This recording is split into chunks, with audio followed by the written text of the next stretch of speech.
같은 본분으로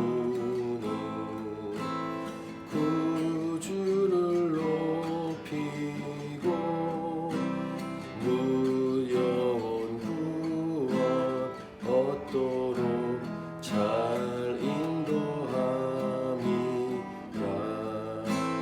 부르심 받들어 내 형제 섬기며 구주의 뜻을 따라서 내 정성 다하리. 주 앞에 모든 일 잘 행케 하시고 이후에 주님 배울 때 상 받게 하소서. 나 항상 깨어서 늘 기도드리며 내 믿음 변치 않도록 날 도와주소서.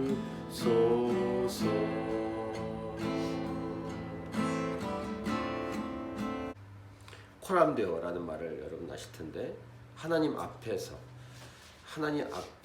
살아가는 삶에 관한 단어가 코람데오입니다. 하나님을 경외하는 사람이란 하나님께서 살아계심을 믿고 하나님 앞에서 살아가는 삶, 즉 코람데오의 삶을 살아가는 삶입니다. 창세기에 나오는 에녹처럼 하나님과 동행하는 삶, 이런 삶을 코람데오의 삶을 살아가는 것이다 라고 말할 수 있고, 이런 에녹과 같은 이 코람데오의 삶을 살아가는 예배의 자는 하나님과 교제하면서 하나님 말씀에 순종하는 사람이라고 할 수 있겠습니다.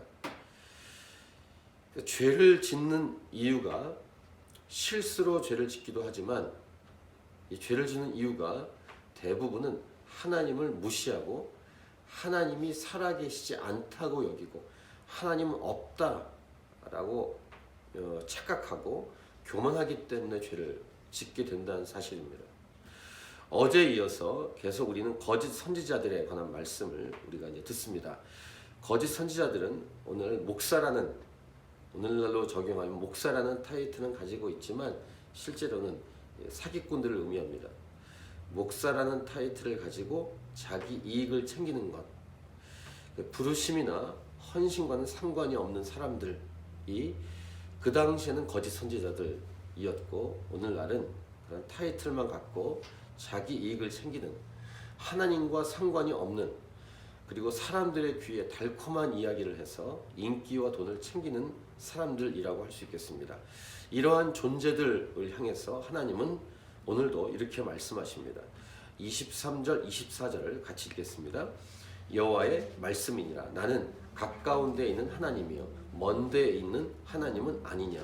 여호와의 말씀이니라. 사람이 내게 보이지 아니하려고 누가 자신을 은밀한 곳에 숨길 수 있겠느냐. 여호와가 말하노라. 나는 천지에 충만하지 아니하냐. 그러니까 거짓 선지자들 향해서 오늘 23, 24절의 말씀을 주시는 것은 하나님이 아예 없다라고 생각하거나, 아니면 지금 23, 24절 말씀해 주신 것처럼 하나님은 제한적이다라고 착각하는 사람들이라고 할 수 있겠습니다.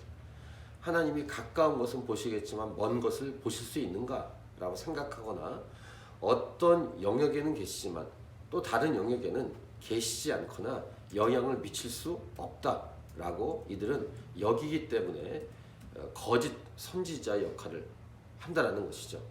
그러니까 자신의 삶에는 하나님이 영향력을 줄 수 없다라고 착각하는 것입니다.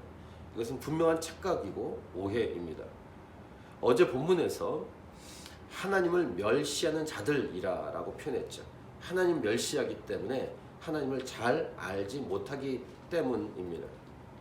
자신이 하는 일을 하나님은 모르시거나, 또는 자신이 하는 일을 하나님은 건들 수 없다라고 여기는 사람들,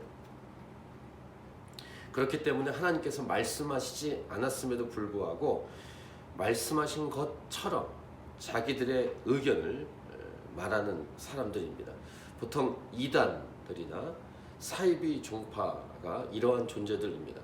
또 목회자들 중에서도 자기 멋대로 자기 생각을 말하고 행동하는 자들이 여기에 해당됩니다. 이유는 하나님을 멸시하고 하나님을 무시하기 때문인데, 정확히 말하면 예수님을 믿지 않거나 하나님을 잘 모르는, 곧 성경을 잘 모르는 이유 때문입니다. 이러한 거짓 선지자들이 그 당시에 말하고 행동하는 패턴이 이랬습니다. 25절 보시면, 내 이름으로 거짓을 예언하는 선지자들의 말에 내가 꿈을 꾸었다고 말하는 것을 내가 들어노라. 일단 이들은 하나님의 이름은 항상 들먹입니다. 그러니까 사람들이 속죠. 말로만 하나님의 이름, 예수님의 이름 등등을 들먹인다는 것입니다. 그 다음에 26, 27절 보시면, 거짓을 예언하는 선지자들이 언제까지 이 마음을 품겠느냐. 그들은 그 마음에 간교한 것을 예언하느니라. 그들이 서로 꿈꾼 것을 말하니 그 생각인즉 그들의 조상들이 바알로 말미암아 내 이름을 잊어버린 것 같이 내 백성으로 내 이름을 잊게 하려 함이로다. 자, 그 다음에 하나님의 이름을 들먹인 다음에 그들은 하나님을 잊어버린 존재로서 거짓 예언을 통해서 자신들이 하나님을 잊어버린 존재처럼 다른 사람들도 하나님을 잊어버리게 된다. 그러니까 다른 사람들로 하여금 하나님을 잊어버리게 만든다는 것입니다. 여기 중요한 메시지를 정리할 수 있겠습니다. 거짓 예언의 결과는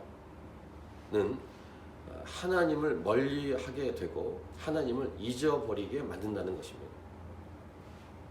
이 메시지를 가지고 우리에게 적용할 지혜는 이것입니다. 함부로 목사나 교회를 판단할 수 없지만, 그럼에도 불구하고 두 번째로 정리하면서 말씀을 나눈다면, 분별력을 얘기할 때 분별력의 기준은 그 교회 또는 그 목사를 통해서 하나님을 가까이 하게 되고 하나님을 더 사랑하게 됐는가, 아니면 그 교회나 목사를 통해서 하나님을 멀리하게 되고 결국에는 하나님을 잊어버리게 됐는가가 바로 우리의 분별력의 기준이 될 수 있다라고 얘기할 수 있겠습니다. 예를 들면 우리 캔버라 하나님이 차이신 교회에 출석하고 난 다음에, 그리고 저의 설교나 이 가르침을 받고 난 다음에 하나님을 더 가까이 하고 하나님을 사랑하고 있는가? 라는 질문을 통해서 교회에 계속 함께 있어야 되는가, 아니면 교회를 옮겨야 될 것인가를 분별하고 결정할 수 있어야 된다는 것입니다. 교회를 옮기는 기준이 다른 데 있지 않고 하나님의 말씀을 가까이 하고 하나님을 사랑하게 되는가 아닌가로 옮길 수 있다는 것입니다. 자, 그 다음 28절 보시면, 여호와의 말씀이니라. 꿈을 꾼 선지자는 꿈을 말할 것이요 내 말을 받은 자는 성실함으로 내 말을 말할 것이라. 겨가 어찌 알곡과 같겠느냐. 세 번째, 하나님의 말씀을 받은 자는 받은 대로 본 대로만 말하라. 성실하게, 그 말입니다. 가감 없이 더하거나 빼지 말고 있는 그대로 사람들의 귀에 달콤하게 하려고 하는 노력을 하지 말고 조심하고 오직 있는 그대로 본 대로 들은 대로만 전하라 라는 말씀입니다. 또 이것은 여러분에게 이렇게 적용할 수 있습니다. 하나님 말씀을 들을 때 달콤하고 자기 귀에 익숙한 것, 더 나아가서 자기에게 편한 말씀만 들으려고 하지 말라라는 메시지로 적용해 볼 수도 있겠습니다. 때로는 듣기에 아픈 책망의 말씀일 수 있습니다. 하지만 그런 말씀일지라도 겸손하게 이 말씀을 듣고 받을 수 있는 태도를 우리가 가져야 한다는 것입니다. 자, 그런 다음 오늘 그 다음 말씀은 이것입니다. 어제 말씀처럼 거짓으로 예언하는 자들에게는 불같은 혹독한 심판이 기다리고 있다는 것입니다. 29절부터 32절 말씀인데, 이 앞에서부터 계속 반복되는 표현이 있죠. 여호와의 말씀이니라, 여호와의 말씀이라 이렇게 반복되는데, 이 이후의 말씀에도 계속 반복이 됩니다. 29절 여호와의 말씀이니라. 내 말이 불같지 아니하냐, 바위를 쳐서 부스러뜨리는 방망이 같지 아니하냐. 30절도 여호와의 말씀이라. 그러므로 보라, 서로 내 말을 도둑질하는 선지자들 내가 치리라. 31절도 여호와의 말씀이니라. 보라 그들이 혀를 놀려 여호와가 말씀하셨다는 선지자를 내가 치리라. 마지막 32절도 보시면 여호와의 말씀이니라. 보라 거짓 꿈을 예언하여 이르며 거짓과 헛된 자만으로 내 백성을 미혹하게 하는 자를 내가 치리라. 내가 그들을 보내지 아니하였으며 명령하지 아니하였나니 그들은 이 백성에게 아무 유익이 없느니라. 여호와의 말씀이니라. 이렇게 여호와의 말씀이니라 라는 이 표현을 반복하면서 쓰시면서 그 내용은 이 거짓 선지자들을 심판하시겠다, 내가 치리라, 이런 말씀도 반복하면서 말씀하시죠. 이런 말씀을 통해서 어떤 생각이 우리에게 드냐면, 하나님께서 정말로 중요하게 여기는 것이 무엇인가에 대해서 우리가 분명히 확인할 수 있습니다. 하나님께서 중요하게 여기시는 것은 무엇인가? 바로 말씀이라는 것입니다. 이 말씀을 함부로 자기 멋대로 이야기한 이 거짓 선지자들을 하나님은 혹독하게 심판하시겠다고 말씀하고 있습니다. 그 다음 마지막 중요한 결론적인 메시지는 이것입니다. 하나님께서 이렇게 중요하게 여기시는 것을 우리도 중요하게 여기는 것이 마땅합니다. 하나님께서 중요하게 여기는 것을 우리도 중요하게 여기는 것이 바로 영성입니다. 하나님이 중요하게 보시는 것을 나도 중요하게 보고, 하나님이 좋아하시는 것을 나도 좋아하고, 하나님 미워하고 싫어하는 것을 나도 미워하고 싫어하는 것, 이것이 바로 영성이 있는 사람이라고 말할 수 있겠습니다. 자, 우리 캔버라 하나님이 차신 교회가 하나님을 가까이하고 경외하면서 하나님께서 중요하게 여기신 것을 함께 중요하게 여길 수 있기를 간절히 바랍니다. 그래서 영성 깊은 교회다라고 알려질 수 있길 바라고, 특별히 우리 자녀들, 우리 다음 세대가 하나님 앞에서 살아갈 수 있도록, 코람데오의 삶을 살아갈 수 있도록, 그리고 하나님을 잘 알고 이 하나님을 다른 사람들에게 전하고 알릴 수 있는 다음 세대가 되도록 간절히 기도하고, 이제 이틀 앞으로 다가온 이 부흥 집회가 하나님을 기쁘시게 하고 하나님께 영광을 올려드리는 집회가 될 수 있길 바랍니다. 하나님께서 불러주시는 많은 사람들이 모일 수 있도록, 많은 사람들이 하나님의 말씀을 들을 수 있는 축복이 임할 수 있도록, 그리고 하나님의 말씀을 듣고 순종하는 백성들로 살아가도록 우리가 기도해야 될 것입니다. 오늘 말씀 가지고 개인적으로 기도하면서 주 앞에 계속 나아가도록 하겠습니다.